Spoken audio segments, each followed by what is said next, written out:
The silver dagger trembled in Sarah's hand as she stood over the sleeping vampire lord, his pale throat exposed in the moonlight streaming through the shattered window of his manor, and she couldn't do it. 3 years she'd tracked him, 3 years since Lycan Corvus had led the massacre that painted her pack's territory red with blood, since she'd hidden beneath her mother's cooling body and sworn vengeance. Now, with his life beneath her blade, her wolf howled in anguish at a truth more impossible than death itself. The monster who destroyed everything was her mate.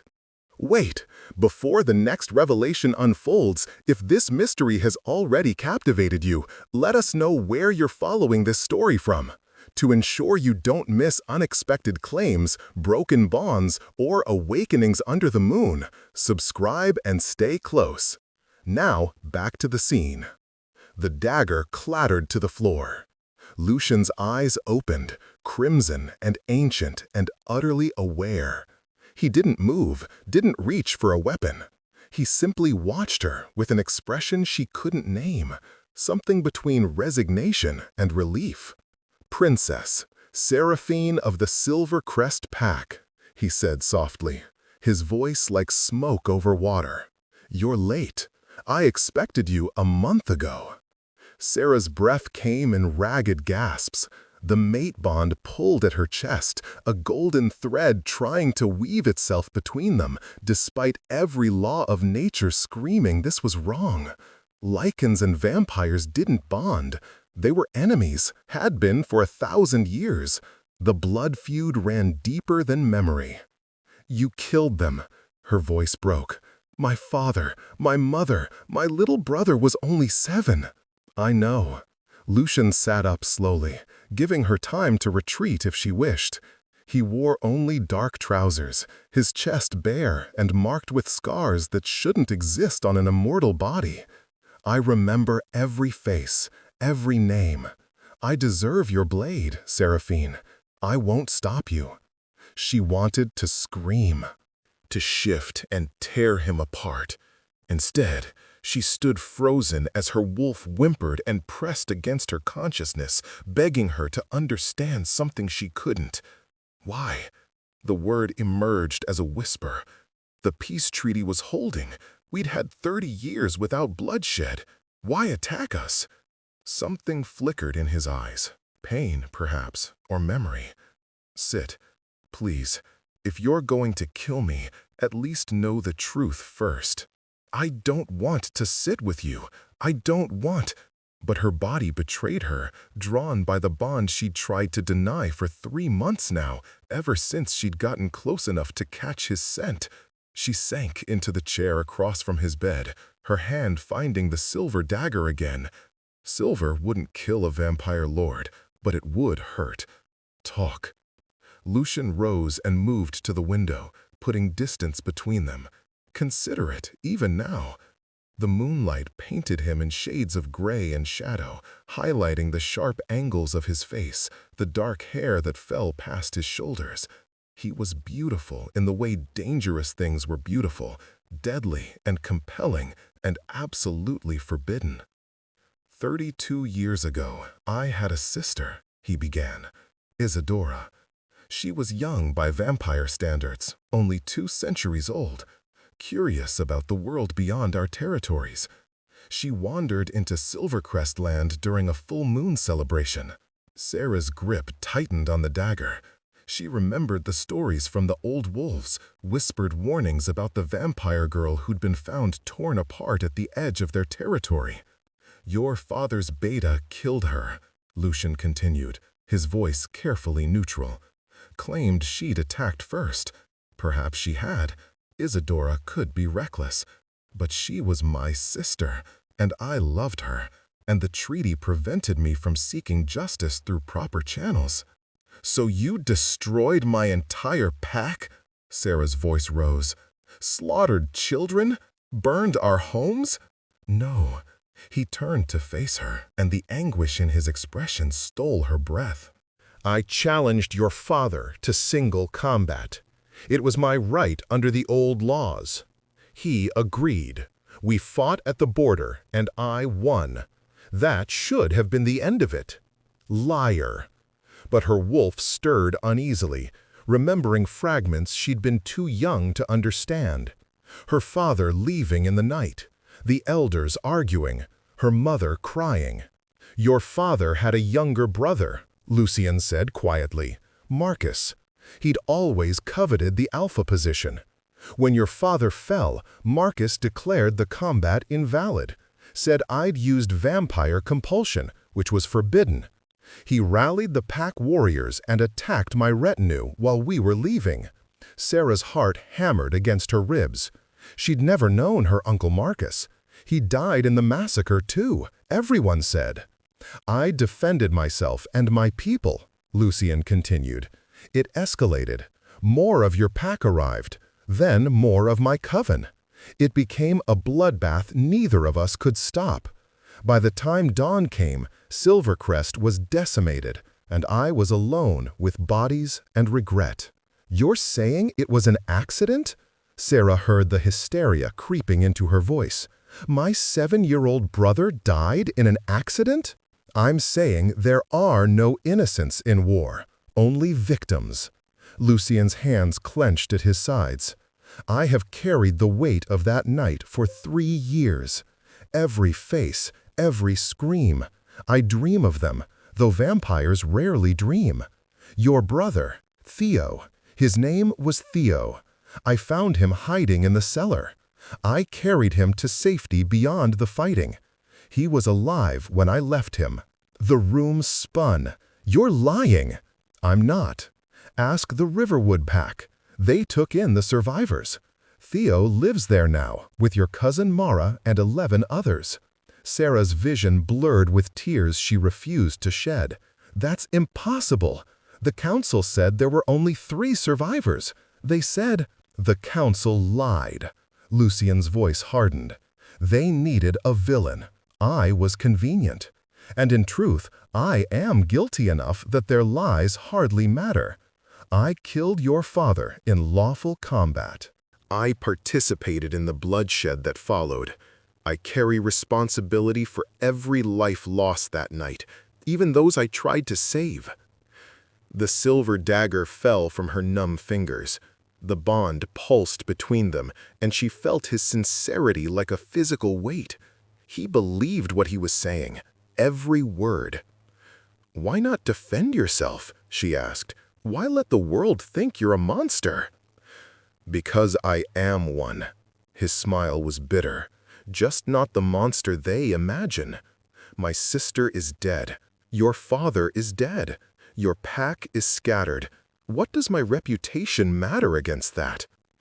Sarah stood abruptly, needing to move, to think, to escape the suffocating truth pressing in on her. The mate bond. Did you know? Before tonight? "I've known since the night of the massacre," Lycan said quietly. "You were 17, just coming into your power. You emerged from the chaos covered in blood, and I felt the bond snap into place like a chain around my soul. I left immediately, told my coven to retreat. I couldn't—" his voice roughened. "I couldn't bear to harm you." "So you've known for 3 years that I was alive? That I was hunting you?" "Yes. And you did nothing?" "What could I do?" He spread his hands. "Tell you we're mates? After what happened? You'd have thought it a trick, another cruelty. I hoped—" he laughed without humor. "I hoped you'd find peace somewhere, build a new life, forget about revenge." "Forget?" The word emerged as a snarl. "My pack is dead, my family is gone, and you wanted me to forget?" "I wanted you to live." The raw honesty in his voice stopped her cold. "Even if it meant you'd eventually kill me. I wanted you to survive and find happiness, even if I couldn't be part of it." The mate bond thrummed with his sincerity, and Sarah hated it. Hated that she could feel his emotions now, bleeding through the connection.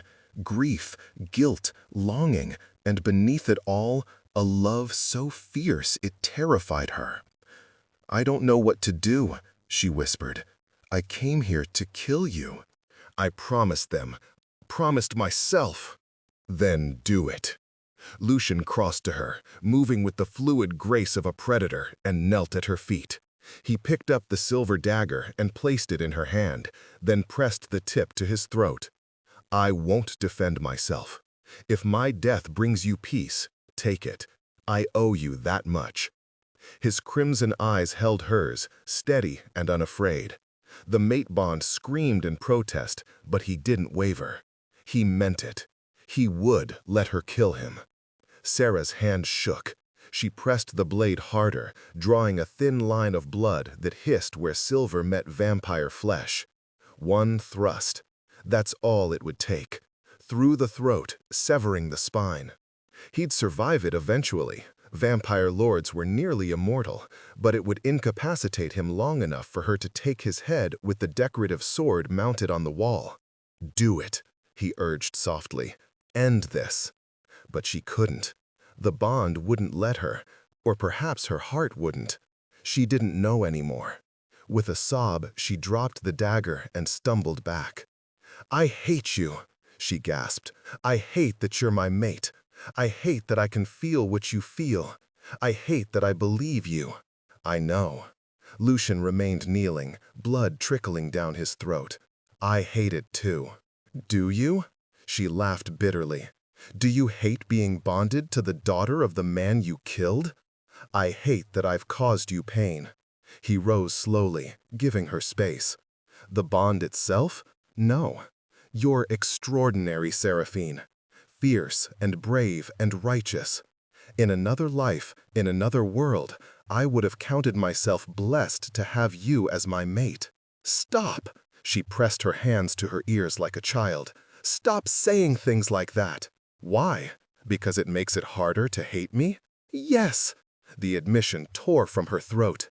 Because I should hate you. You destroyed everything. And instead, I'm standing here wanting... She cut herself off, unable to voice the treacherous desires the bond whispered to her. Wanting what? Lucian asked quietly. Nothing. It doesn't matter.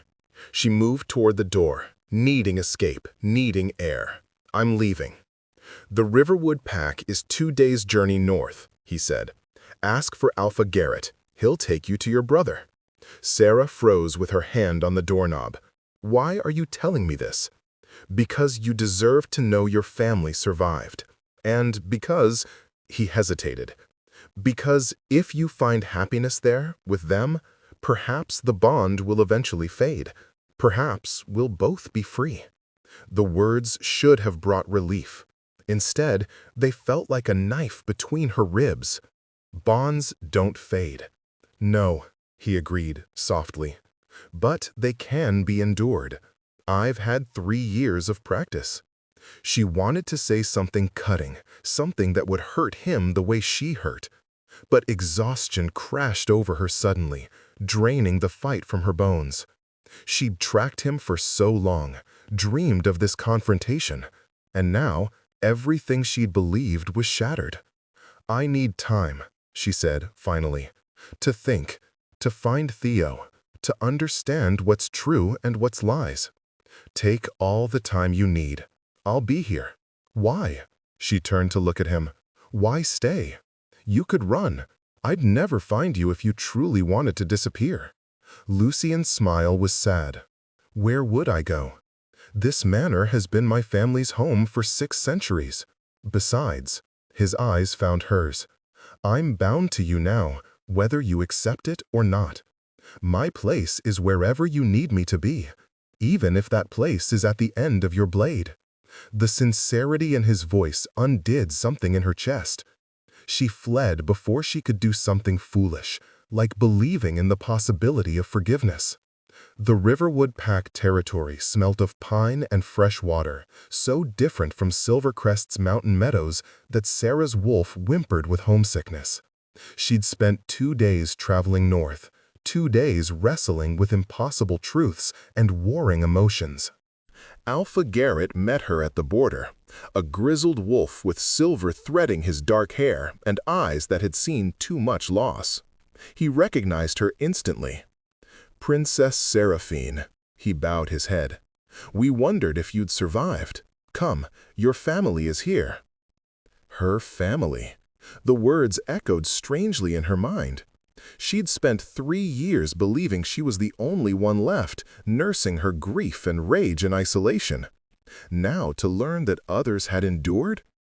Theo was playing with other pups in a clearing, his dark curls wild and his laugh carrying on the wind. He was bigger now, 10 years old instead of 7, but she'd have known him anywhere, her baby brother. Theo! His name broke from her lips. He turned, and his face went blank with shock. Then he was running, crashing into her arms with enough force to make her stagger. "Sarah? Sarah, is it really you?" She buried her face in his hair, breathing in his familiar scent, and let herself cry. "I'm here. I'm here, little wolf. I've got you." "I thought you were dead," he sobbed. "Cousin Mara said you probably were, that you'd gone after the vampire lord and wouldn't come back." "I'm alive." She held him tighter. "I'm alive, and I found you, and everything's going to be okay." It was a lie, but a necessary one. Nothing was okay. Nothing would ever be okay again. But she had her brother back, and that was something. Mara appeared at the edge of the clearing, older now, harder, with scars marking her arms and a wary distance in her eyes. "Sarah, you came." "You knew?" Sarah demanded, still holding Theo. "You knew he was alive and you didn't send word?" "I sent 6 letters." Mara's voice was flat. "The council intercepted all of them. They wanted you isolated, angry. They needed their weapon sharp. The council. The 5 alpha elders who governed shifter territories and enforced the peace treaties. Sarah had reported to them regularly, sharing her progress tracking Lycan. They'd encouraged her, fed her intelligence, promised her justice. They'd used her. "Explain," she said coldly. Mara glanced at Theo. "Not here. Let him play. We'll talk in my cabin." The truth, when it came, was worse than she'd imagined. The council wanted war with the vampires, Mara explained, pouring them both tea with hands that trembled slightly. Not open war, they're not that stupid, but a cold war. Increased tensions, strategic strikes. They saw the Silvercrest massacre as an opportunity. An opportunity. Sarah's voice was deadly quiet. Our pack was slaughtered. And the council spun it as an unprovoked attack by a power-mad vampire lord, Mara continued. They suppressed evidence of the territorial dispute, silenced survivors who contradicted their narrative. They painted Lucian Corvus as a monster and you as the righteous avenger. Then they wound you up and pointed you at him, hoping you'd spark a larger conflict. Sarah's claws extended involuntarily, digging into the wooden table. "Why are you telling me this now?" "Because you went to him," Mara said simply. "You had your chance to kill him, and you didn't, which means one of 2 things. Either you learned the truth, or," she studied Sarah's face carefully, "or something else is stopping you." The mate bond pulsed at Sarah's throat like a second heartbeat. She'd tried to hide it, wrapped herself in borrowed clothes to mask Lucian's scent, but Mara had always been perceptive. "He's your mate," Mara's eyes widened. "Oh, Sarah, he's your mate, and you found out while trying to kill him?" "Don't," Sarah stood abruptly. "Don't say it like that. Don't make it sound impossible, tragic, completely devastating." Mara's laugh was bitter. "That's what it is. The daughter of the Alpha bonded to the vampire lord who killed him. The council will lose their minds when they find out." "They won't find out. I'm rejecting the bond." "Can you?" Mara asked quietly. "Can you really reject a true mate bond, even one this cursed?" Sarah had no answer. The bond thrummed constantly now, a golden thread connecting her to Lucian across the miles. She felt his presence like a compass point, always aware of his direction. And worse, she felt his emotions, the quiet grief that had become his constant companion, the bone-deep loneliness, the fierce protective love he tried to shield her from. "I don't know what to do," she admitted finally. "He told me things about that night, about Uncle Marcus and the escalation. And, Mara, what if he's telling the truth? What if it wasn't the cold-blooded massacre we thought?" "Does it matter?" Mara's voice was gentle. "Our pack is still gone. Our families are still dead. Even if Lucian Corvus is innocent of premeditated murder, people died by his hand. I know that, but—" Sarah pressed her hands to her face. "The bond makes it impossible to think clearly. When I'm near him, all I want is to comfort him, to take away his pain, to love him." Mara finished softly. "I can't love him.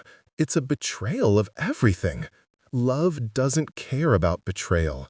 The mate bond doesn't care about politics or feuds or who killed whom. It just is." Mara reached across the table, taking Sarah's hand. "You're not a weapon, cousin. You're a person. You deserve happiness, even if it comes in an impossible package. The council can rot. They've manipulated us for long enough."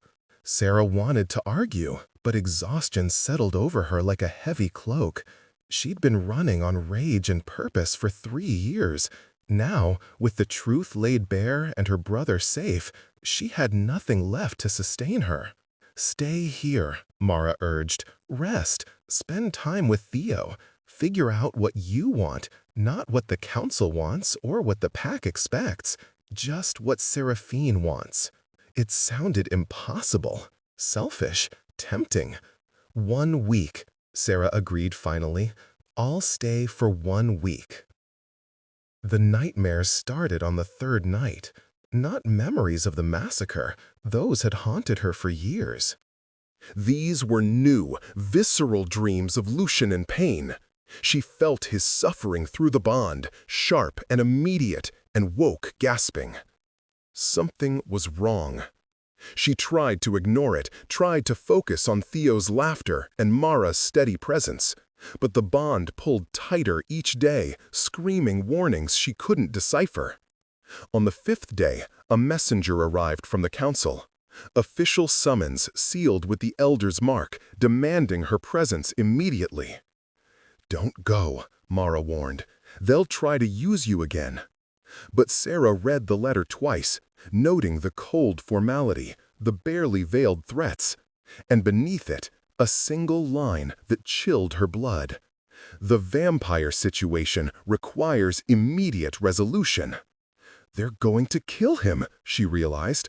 The council, they're moving against Lucian. So, isn't that what you wanted?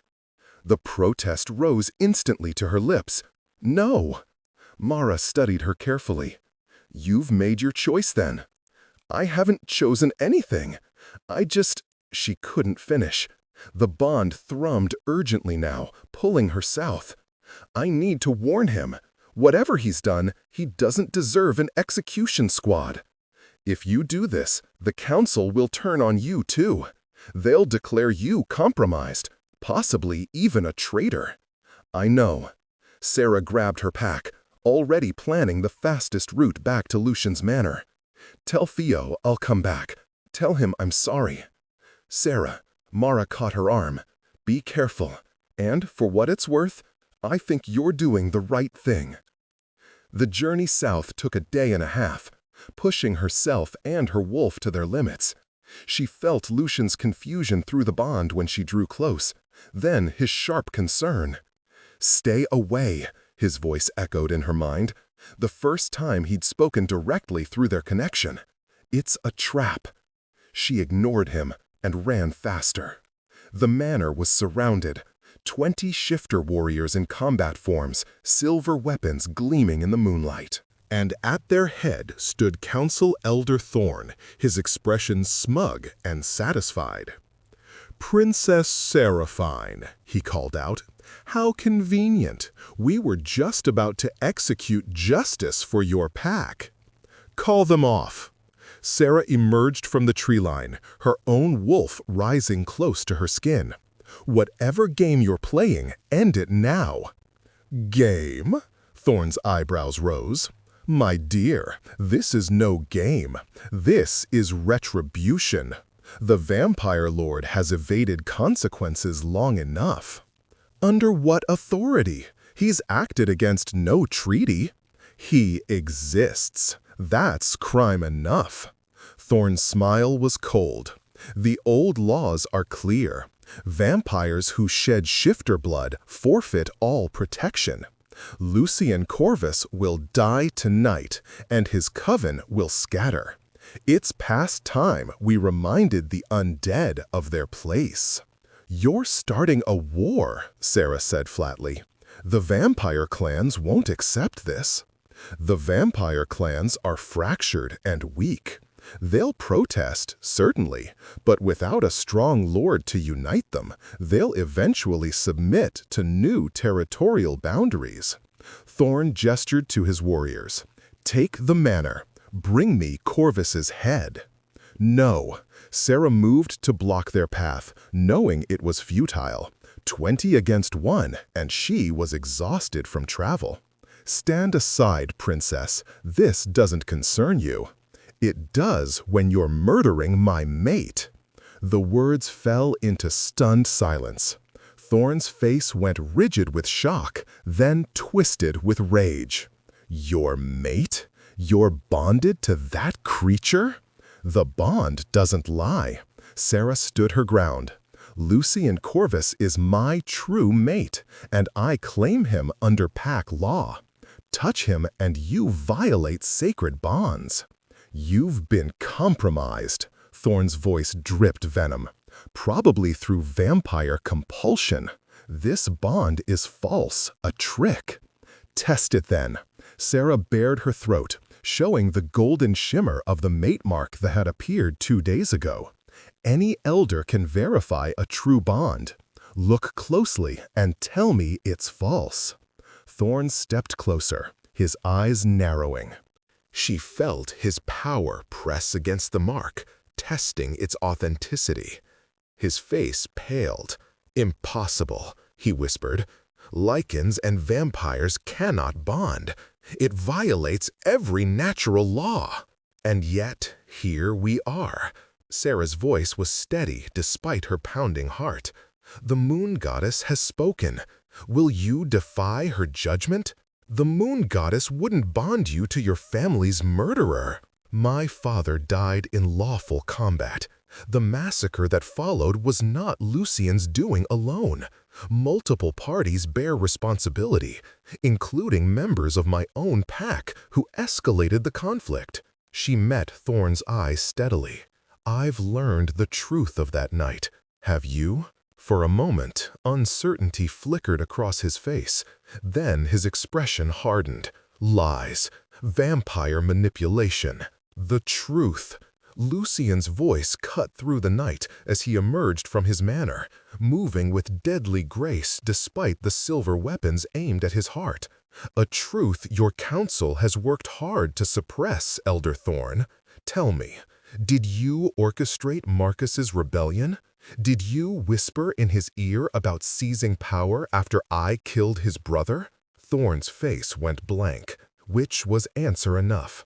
"You wanted this," Lycan continued, moving to stand beside Sarah. "You wanted war, needed it. The shifter packs grow restless under the council's control. Nothing unites fractious wolves like a common enemy. You saw an opportunity in my sister's death and my justified combat with Alpha Magnus. So you encouraged Marcus to violate the treaty, knowing I'd defend myself, knowing it would spiral into bloodshed. Prove it." Thorn snarled. "I have recordings, documentation, your own words preserved through blood magic." Lycan's smile was sharp as glass. "Did you think I wouldn't investigate after? That I wouldn't seek to understand how a lawful duel became a massacre? I know what you did, Thorn. I know how you manipulated events. And if you proceed with this execution, that evidence becomes public." The warriors shifted uneasily, looking to their elder for guidance.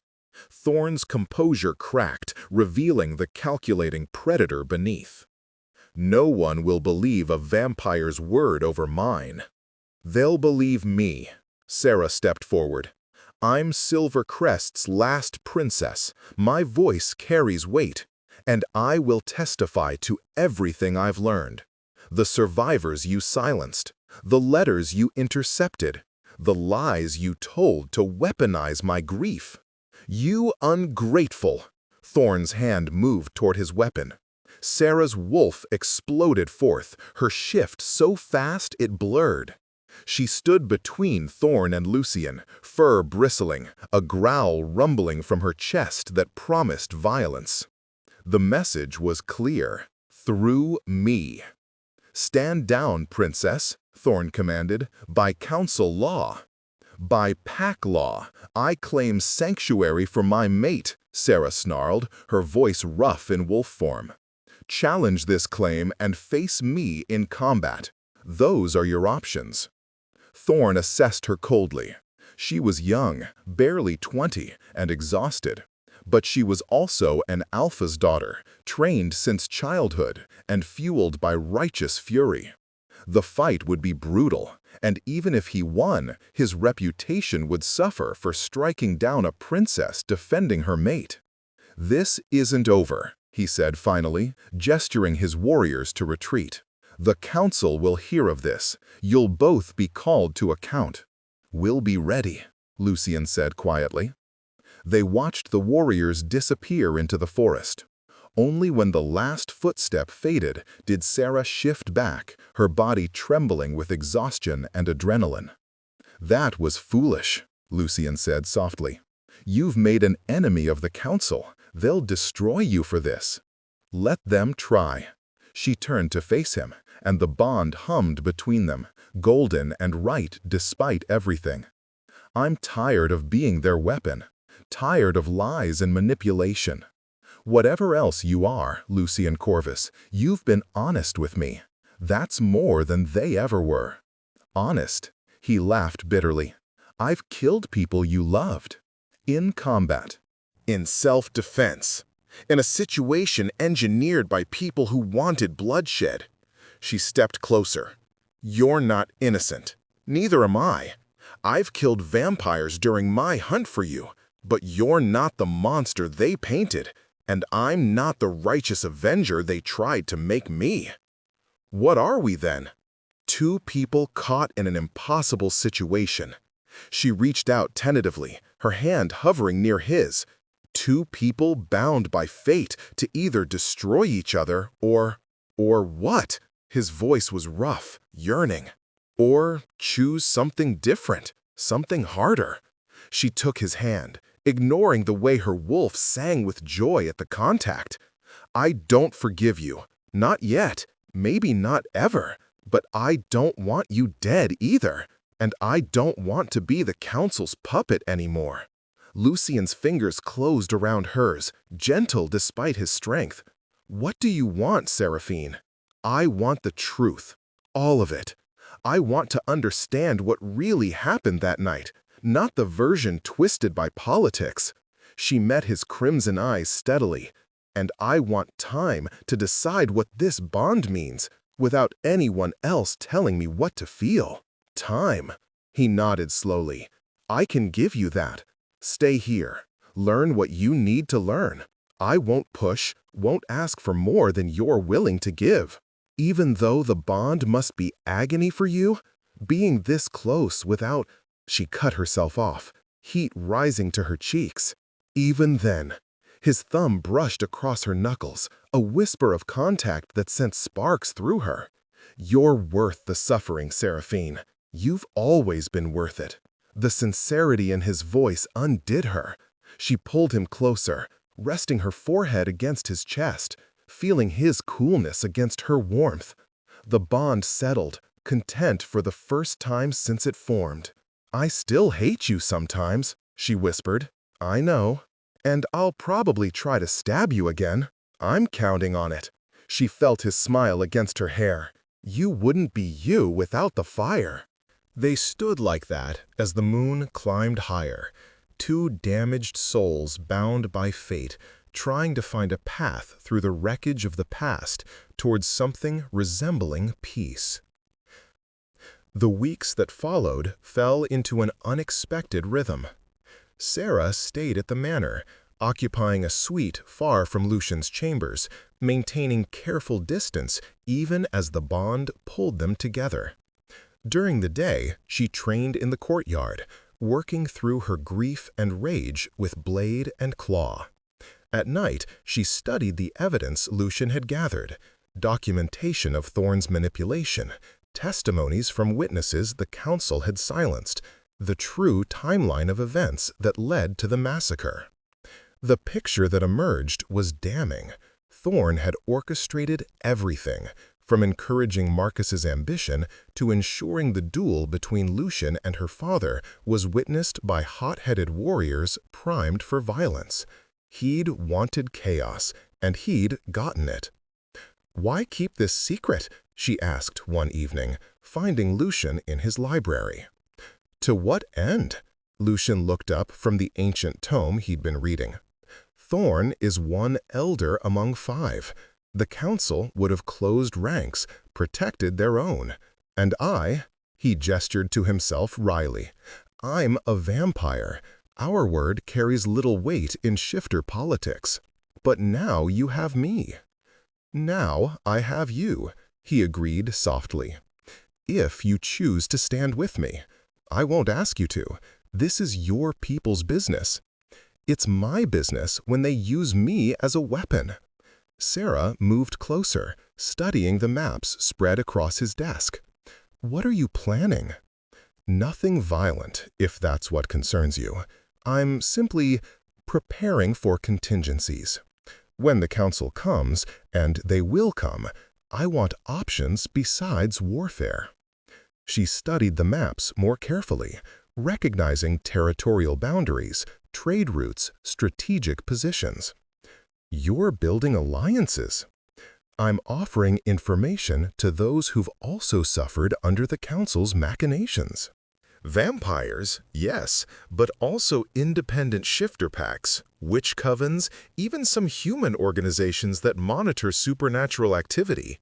He met her eyes.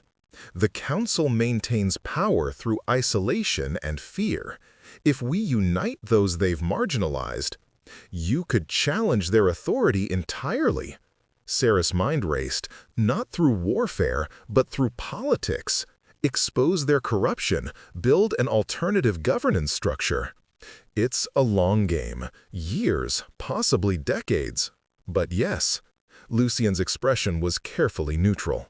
"Of course, this only works if I'm alive to see it through.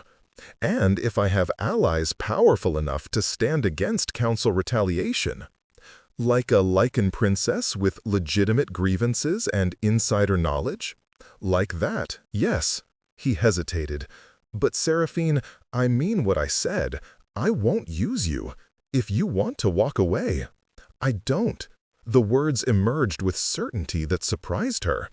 "I don't want to walk away. I want justice, real justice, not the council's twisted version. And I want—" She stopped, uncertain. "What do you want?"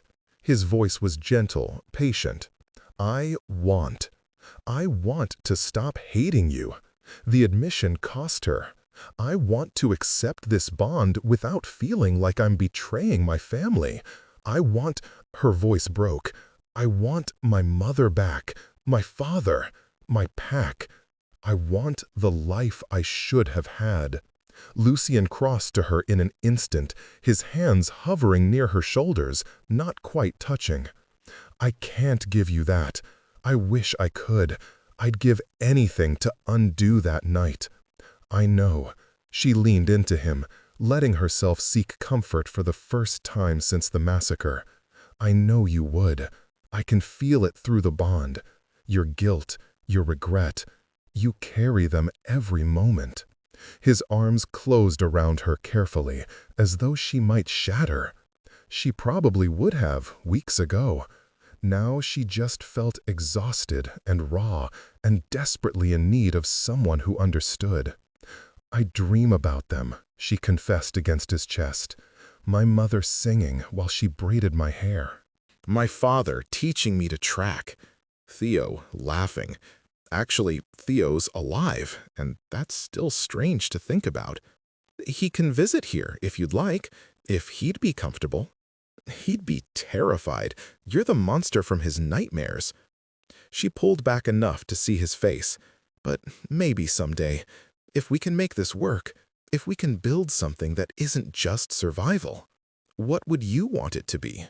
Sarah considered carefully.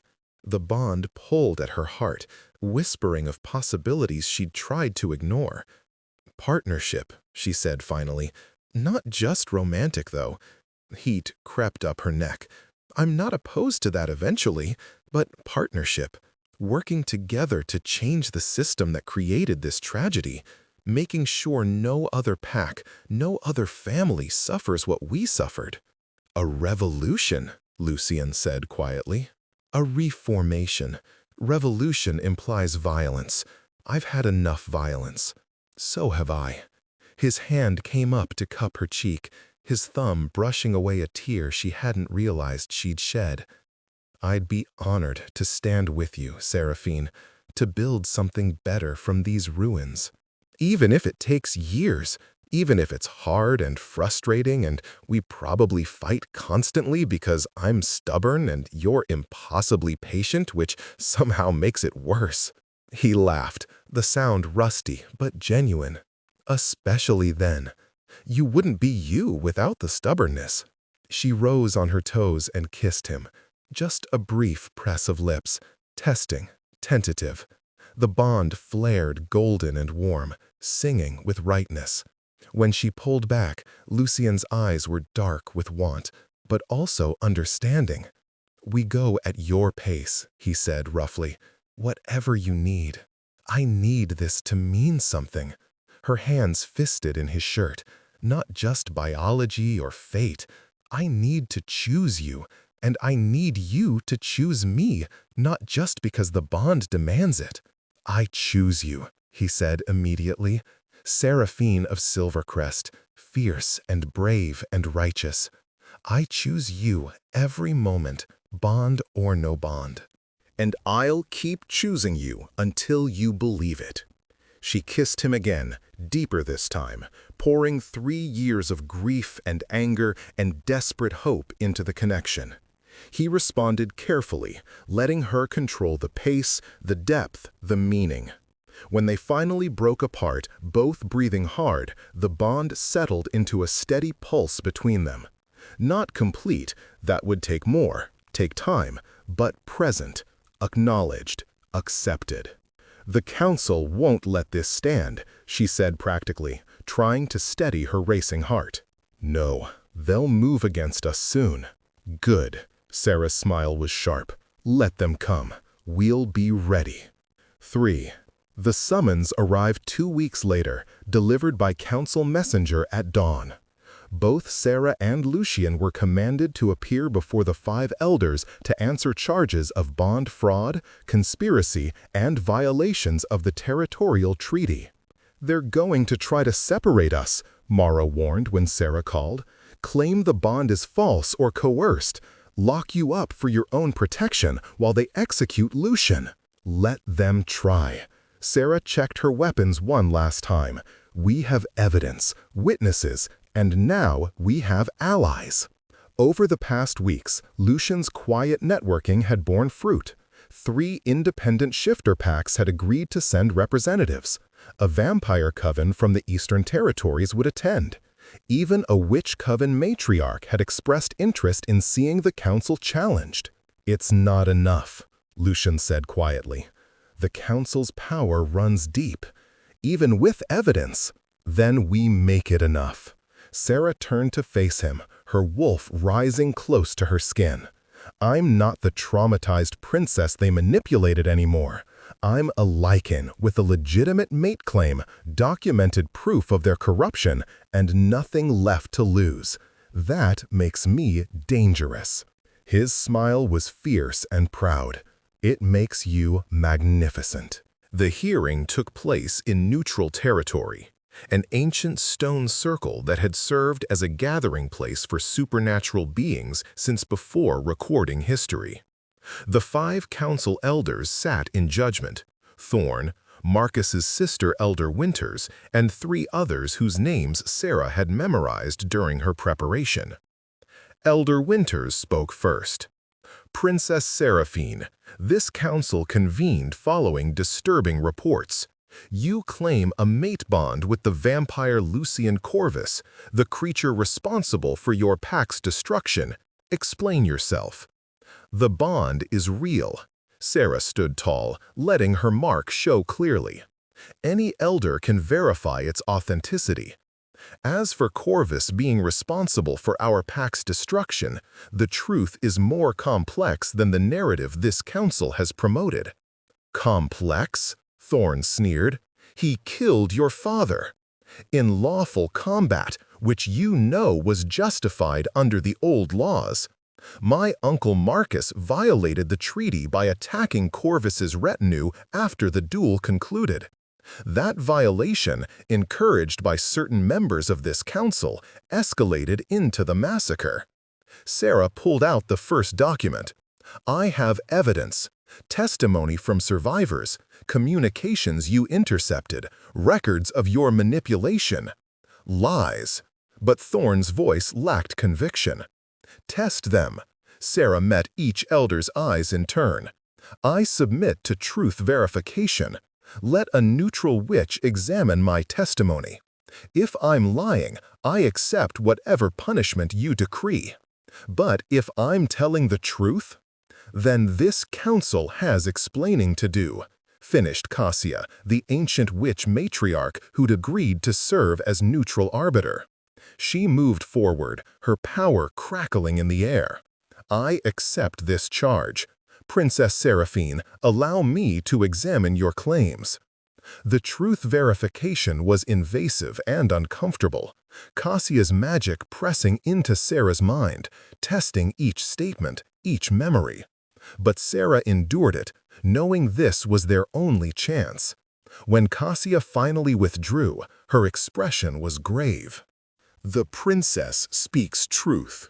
Her testimony is accurate, her evidence legitimate, her mate bond authentic."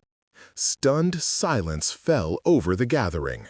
Then chaos erupted. Elders shouting, witnesses arguing, allies pressing forward with their own testimonies. Elder Winters raised her hand for silence. Unlike Thorn, she looked troubled rather than defensive. If this is true, if Elder Thorn orchestrated these events, then this council owes both Princess Seraphine and Lord Corvus profound apologies. And Elder Thorn owes us an explanation. "I did what was necessary," Thorn snarled. "The vampire threat grows daily. We needed unity, and nothing unites shifters like a common enemy." "So you created one," Sarah said flatly. "You manipulated my uncle, got my father killed, and let my pack be slaughtered to serve your political agenda. For the greater good. There is no greater good that justifies using children as collateral." Elder Winter's voice cut like ice. "You've violated your oath, Thorn. You've manipulated this council. You've caused unnecessary deaths and nearly sparked a war. I call for your removal." "Seconded," said another elder quickly.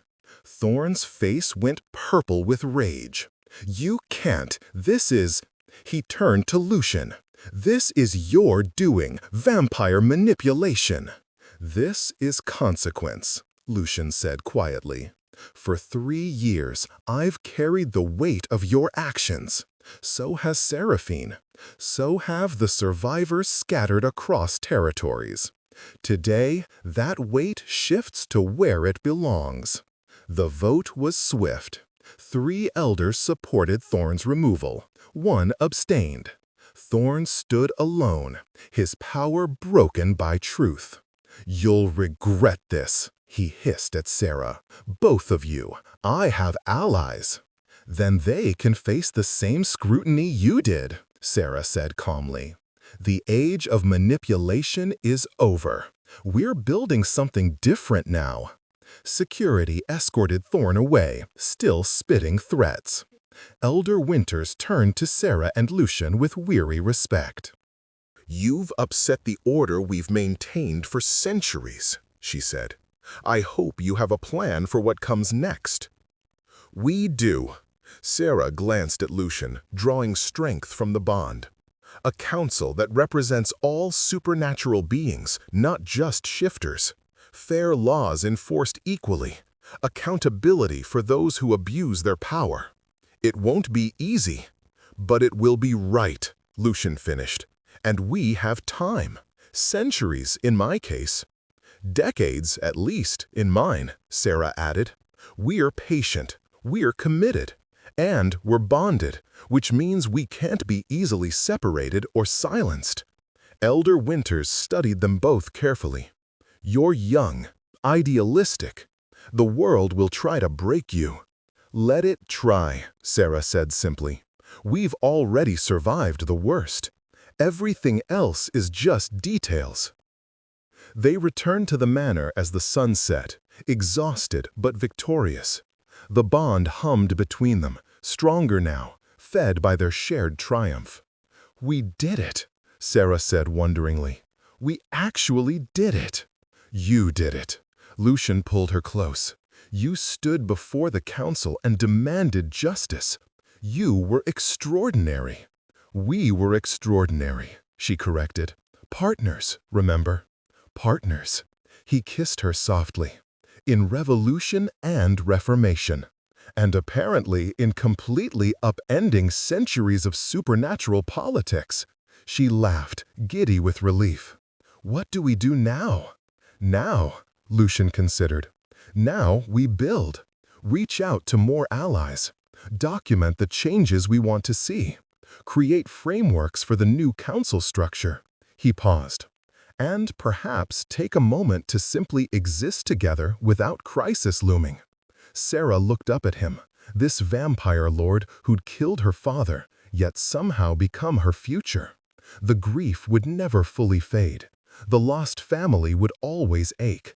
But standing here in the moonlight, with their bond singing between them, she felt something she hadn't experienced in 3 years. "I choose you," she said softly. "Not because fate demands it or the bond compels it. "Because you're honorable and patient, and you carry your guilt without using it as an excuse. Because you gave me truth when everyone else offered lies. Because you're willing to spend centuries fighting for change rather than accepting how things are." "Seraphine." His voice roughened with emotion. "I'm not saying everything's perfect. We still have work to do. I still have grief to process. But I choose this. I choose us." She rose on her toes and kissed him. "So you're stuck with me now." "Stuck with you." His arms tightened around her. "I can think of worse fates." "Such as?" "An eternity without you." He rested his forehead against hers. "I spent 3 years in that particular hell. I don't recommend it." She kissed him again, deeper this time, letting the bond flare golden and complete. When they finally broke apart, both breathing hard, the mate mark on her throat glowed with ethereal light. "Complete," Lucian whispered, touching it reverently. "The bond is complete." "Does that mean you're stuck with my stubbornness forever now?" "It means I'm blessed with your strength forever. Your stubbornness is just a delightful bonus." She laughed and pulled him inside, toward a future neither of them had expected, but both would fight to protect. Behind them, the moon rose full and bright, bearing witness to an impossible love born from tragedy and tempered by truth. The vampire lord had killed her pack. The Lycan princess had fallen in love with him anyway, and together they would change the world. Months passed. The new supernatural council took shape slowly, with representatives from vampires, shifters, witches, and other beings meeting regularly to establish fair laws.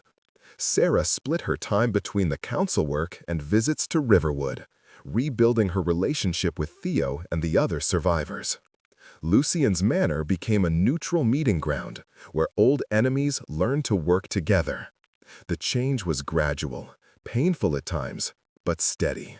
On a spring evening 6 months after the hearing, Sarah found Lucian in the garden he'd planted for her, filled with silver moonflowers from her former pack territory. "Theo's coming to visit next week," she announced. "He says he's ready to meet you." Lucian tensed. "Are you certain that's wise?" "No, but it's necessary." She took his hand.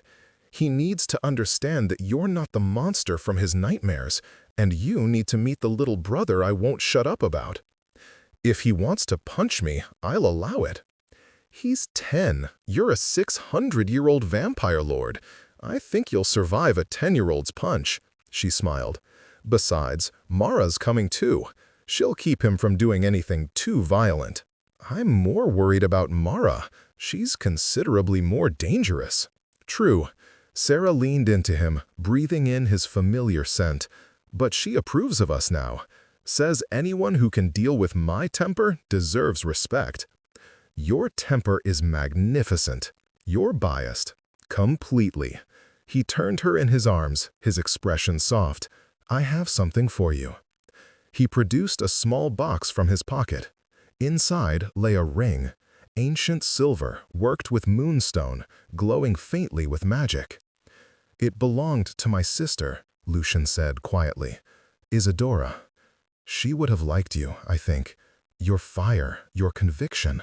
I wanted you to have it, if you'll accept it." Sarah's breath caught.